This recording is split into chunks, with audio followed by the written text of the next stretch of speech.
think the title of the book itself suggests one of the unique features of India is its sheer scale and its sheer diversity, right? The scale, a sixth of humanity, and humanity itself is diverse, and India reflects that completely.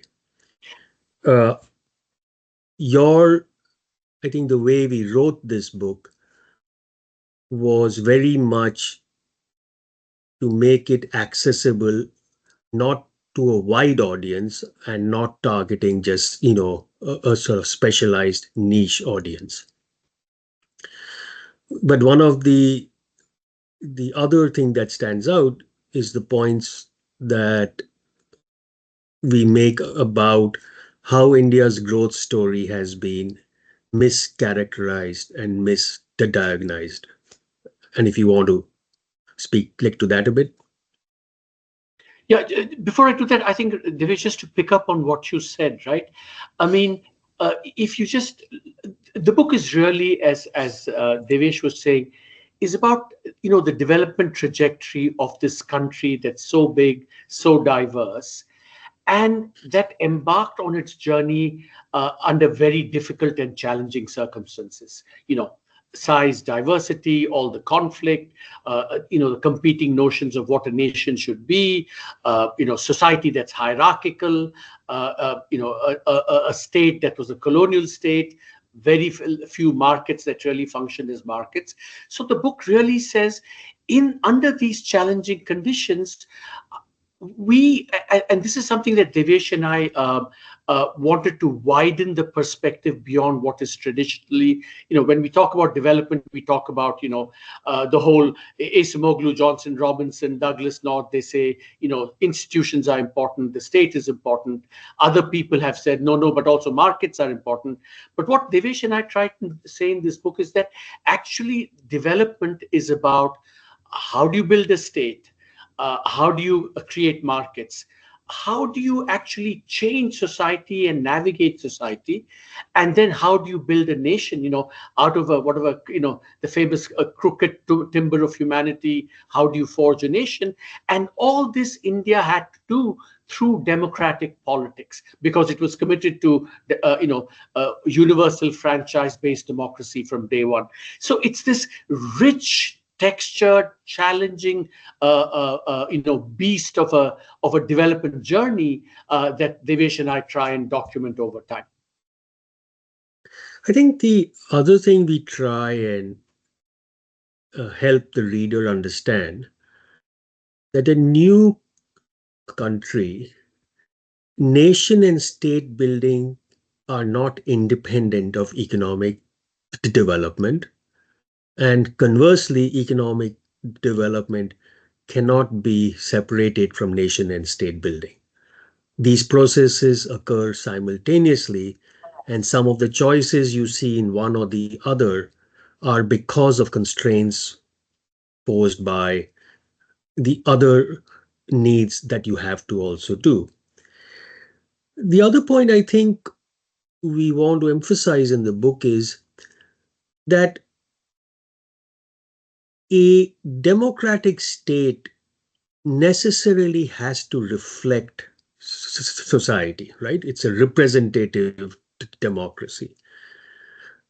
And it is trying to change the very society that it reflects.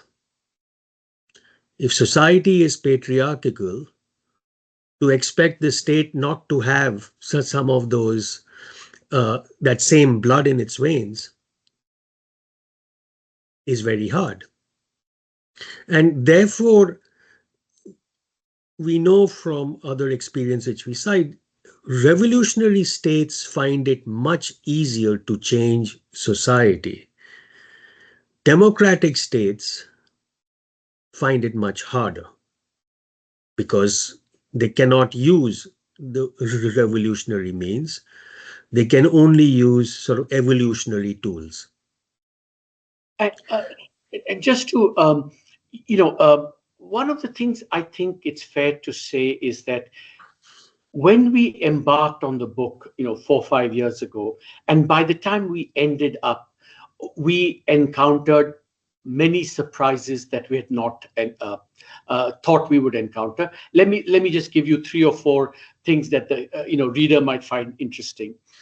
We all know that India sustained democracy under very difficult and inhospitable conditions. Low literacy, large population, not urbanized, etc., etc. But I think one of the things we discovered is that, contrary to what people thought, India has been a very successful at maintaining order in a macro sense. Some of the major disorder that happens either on the political side or the economic side, India managed to avoid, which was a major achievement. The other surprise we encountered was that many of the southern states we know have done better than the Hindi heartland states, but we didn't realize that over 40 years these southern states have grown as rapidly as China and for as long. It completely kind of surprised us. I think another surprise I think we encountered is what Devesh mentioned about how we've mischaracterized our growth.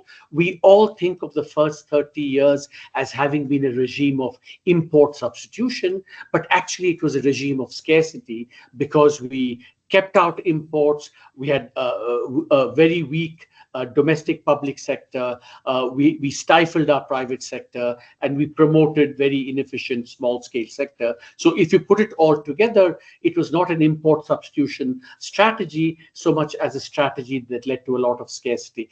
And and kind of surprises like these abound in the book, which I think that a reader might find interesting as he or she goes along the book. I think the other thing that surprised us, and it was partly perhaps our ignorance, of course. So I think both Arvind and I have worked on India for decades. But for the first time, we read literally thousands of government reports. And we found they were, on average, of really high quality. The Indian state was amazingly self-reflective, even flagellating.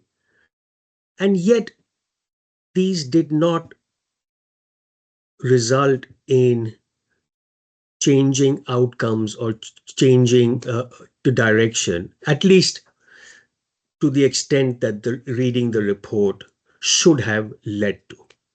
So, as Arvind sort of points out, is that it was a self-reflecting but not a self-correcting state. Yeah. Uh, Sorry, Arvind, go on.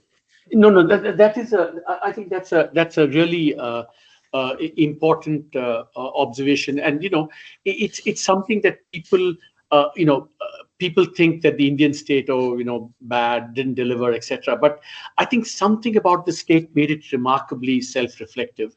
But just kind of maybe another thing that I think the reader might find interesting is, maybe it's a way to maybe summarizing the book.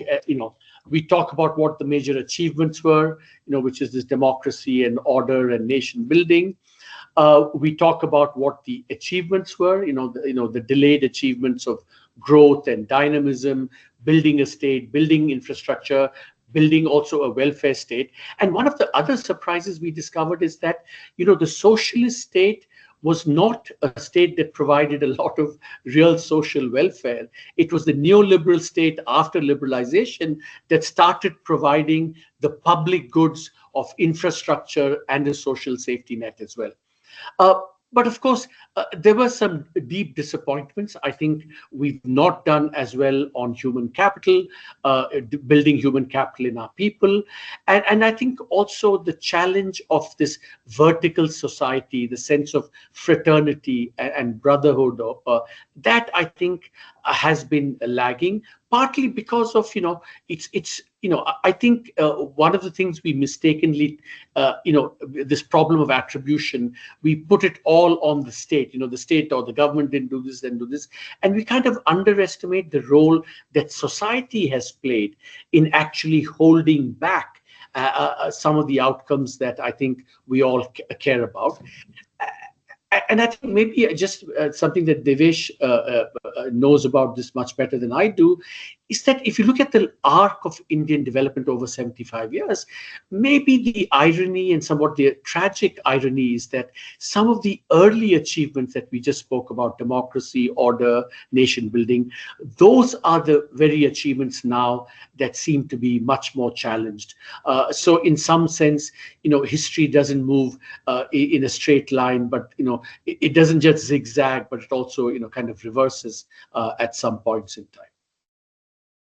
I think just to add to what Arvind said, um, what is distinctive about the book is also that we put together data on a whole range of variables of the development outcomes over 6, 7 decades for the first time. And that allowed us to see the changes that have occurred or didn't occur over this long arc. And one example was we looked at state owned enterprises over, and we were surprised just how costly they have been for India's development. And the book, for the first time, uh, uh, uh, puts out the opportunity costs of state-owned enterprises, and it also highlights that the state has been quite aware of these weaknesses, surprisingly much more than India's intellectuals. Correct. And uh, but the view, for instance, on state owned enterprises or what the government should do, this is a non partisan issue. All parties, notwithstanding whatever they might say, they continue to believe in the primacy of the state because it's a view that's widely shared in society as well. So, to that extent, just blaming the state, it's a democratic state that reflects the preferences of society. And Indian society is quite statist, quite conservative. So why should we expect the state to be any different? So we say that kind of the defining mass ideology of India, not just elite ideology, shared across the board is what we call my Bapism. The view that the state has to deliver on everything, even though it's found deficient, it's consistently underperforms, and yet not just people, society want to go back to the state and say, give me more, give me less, etc. I think on just maybe I think we're carrying on for too long, but just to build on that, generalize that last point that Devi said, I think something that this is a book that obviously we've read all the literature and things, but two new things in the book are the fact that we've read all the government documents and get a sense of what people felt at the point of time at which some of these decisions were being made. And second, this kind of data, almost unique data that we put together over 75 years. So what we say is that this is a book in which the argument flows from evidence and facts rather than from any strong priors that we may have had. It's history anchored in evidence and facts and data rather than being driven by predispositions. I mean, I'm sure we have predispositions, but to a greater extent driven by that than by our, biases. We're both very strong and opinionated people, so we are. It's not to say that we don't have our biases, but I think we've tried to leaven that with the data and the evidence that we've accumulated. I think a last point is that the book is also puts India in a comparative context. Correct. So it's not, so we both look at India over time, but we also look at India in comparison to other, development happening in China, in East Asia, in sort of Brazil, and so on, because uh, you have to always compare not just what's happening inside India, but what's happening in the world, right? And in part, some of the liberalization impetus came when by the 80s it was clear that India was really falling behind compared to East Asia. And now we constantly see the comparisons of how India is doing relative to the other giant, which is China. So I think these four elements, one is strong grounding in data put together for the first time over 6, 7 decades, a, a very deep look at public documents, literally thousands of official reports, so we could understand the thinking at the time when they were being done rather than with the hindsight of history. And third, a comparative approach by placing India relative in a context relative to other developing countries. We hope that the book is able to shed sort of a deeper understanding of India's sort of development path.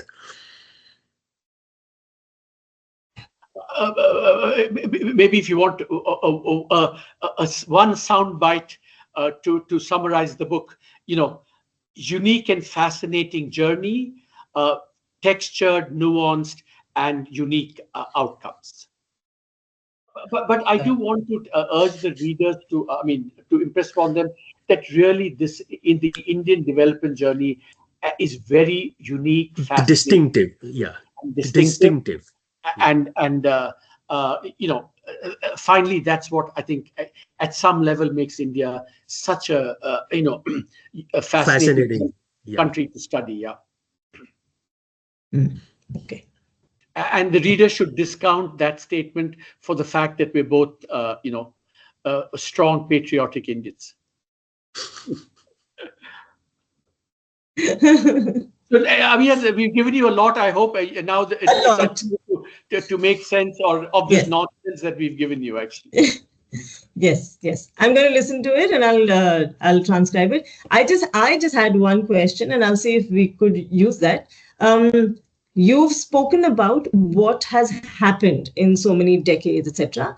Why is that relevant for the future decades? I just want to know, why should somebody pick it up for understanding what the history holds, so to say, for our future? let me just take a stab at that. Look, I mean, any backward-looking, the retrospective gaze, as it were, is important not just to understand the past, but what the lessons it offers for the future, for example, right? I mean, there are many lessons that we can take from the future. Devesh will add, but one of them is for us, how important, institutions, order, democracy, a workable sense of nationhood are for development in general. And so we built that, we gained the benefits from that. It follows logically that if we chip away and undermine those achievements, they are either in the form of more conflict, a worse governance, etc. They augur not so well for the future. So that's just one maybe slightly challenging lesson for the future, but there are also some positive lessons for the future. We weren't able to do a lot of manufacturing in the past. The lessons we've learned, maybe we can correct them and be able to do a bit more manufacturing in the future, for example. So these are a couple of lessons that one can draw from the book. I think, Hamya, the one of important reason to understand the past is that you constantly don't try and reinvent the wheel. You know, uh, for instance, one of the strong, if uh, lessons is not the right word, the strong uh, uh, Learning. learnings from the book is that we pay too much attention to policy and too little to implementation. Implementation for most intellectuals, economists, etc., that's the boring part. As intellectuals, policymakers, we like to think of the legislation passed in parliament, all of that. Of course, that matters. But what countries like China, etc., have been really much better at is actually implementing. And in India, the gap between policy and outcome is often explained by just weak, poor implementation because we focus on the outward tapestry of the state. What is its size, how many people you're recruiting, reservations, etc. We focus very little on the inner organizational functionings of government. No party, what we call in the book public administration, no one has any interest in it. It's the moment you use the word public administration, everyone's eyes glaze over. Boring. But it's the boring things that ensure that your garbage is collected in the morning. When you open the tap, there is water. When you flick the switch, there is electricity. And as a citizen, you should expect it day in and day out. You shouldn't have to think about it, right? And not having to think about it makes it very, very boring. If you don't know, if you open the tap, whether there'll be water or not, or whether it'll be brown, well, that may be exciting, but it's not very nice. I would just add one more really important lesson for the future that we've learned. And this is actually one of the big themes of the book, also a surprise, is that we tend to think very much about, or focus, in fact, on the state, the policies of the central government. What we've discovered over the course of the writing the book is so many of the outcomes which were not as good as they ought to have been are reflections of what happened at the level of the states. And this is very important going forward because more and more of the quote unquote action, whether it's policy, implementation, politics, is going to be determined by actions at the state government level. So I think the focus should not, the gaze should not just be on New Delhi. It should be on all the capitals, but also on the interaction between the capitals and New Delhi, what we would call cooperative federalism as well. So both don't just focus on New Delhi because, in the past, but even more so in the future, it's going to be not just Delhi, but the state capitals and the interaction, which is going to determine outcomes going forward. I think a third learning was that how much India lost by disengaging from the world when we did so-called import substitution, and just how much India gained when it opened itself like to the world. Trade, migration, all of these things we show had huge positive effects. The states that integrated most of the world have done much better than the states that have less integrated, whether it's exports or migration. And that, given all the pressures on that we are seeing now, that should not frighten us into retreating. Having that self-confidence, not arrogant. Sometimes nowadays we can tend to be quite arrogant, which is costing us. But just a quiet self-confidence in engaging with the world can be hugely beneficial, which is what we show in a chapter that when we did that in the decade after 2000s, India grew as rapidly as East Asia. Its exports grew as rapidly, and so much.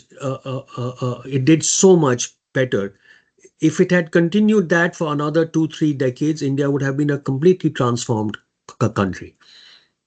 I think this conversation is getting richer because I have one last thought as a sound bite, but I can desist also. But if you want, I can. This is a No, no, please, Arvind. We have been waiting just for this. so the last, I think Devesh said we studied other countries, etc. We both in our own other work we've done that, but the following provocative proposition I want to put, what Devesh and I found, there is, and I'm exaggerating for effect, and it may come back to bite what I'm saying, but we cannot think of a successful development model in the world that was not based on natural resources, agriculture, manufacturing, services. There is a state in India that neither had natural resources, that was not an agricultural success, that was not a manufacturing success, that was not an IT services success, and yet turned out to be the most successful development experience in India, namely Kerala, just based on the export of its labor.